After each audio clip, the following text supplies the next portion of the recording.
What we're aiming for is to get stories from the ground that haven't been told, and stories from communities and regions that are not being covered by mainstream media.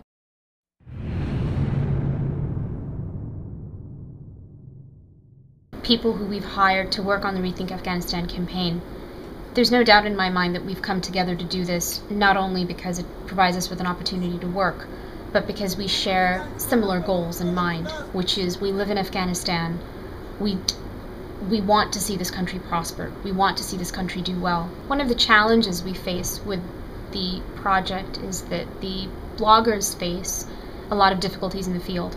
They are carrying a camera, and therefore they are viewed as a threat or viewed as unwelcome. And over time, that starts to get stressful. It's like walking into a hurricane every single time. You know you're walking into adversity every single time you go out there to do a story. A lot of the roads are unusable. They're not safe to travel on at night. And the few roads that are usable are constantly patrolled by the military. And of course, there are also Taliban checkpoints that you have to take into account. In many instances, unfortunately, from the provinces, we end up having to get creative. 90% of my time is spent on logistics.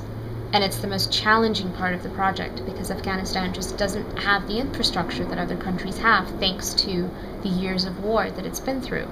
So for starters, we don't have a mail system in the country. So there's no postal service, there are no post offices. In the case of Sangin, we managed to find an NGO that was operating a flight from Lashkar-Gah to Kandahar, and we managed to get a seat.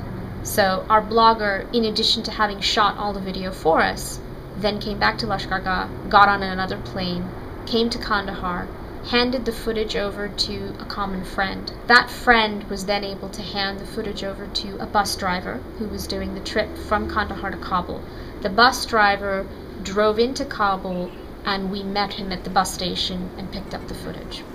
And from there, we then have to go use an internet office on the other side of town that has a backup generator in place. I will say that we have a better outreach than a lot of other media outlets in the country. Because of the fact we operate completely independently, we're able to tell the story in a completely different way. We're able to get exclusive inside accounts of many of the stories that most people aren't able to have. And a great example of that is the footage from Sangin, where our blogger who lives and works in Helmand was able to go out, was able to figure out how to get there, work out of the district governor's office, and still get really great interviews from the ground and come back, despite the fact that the place was a war zone.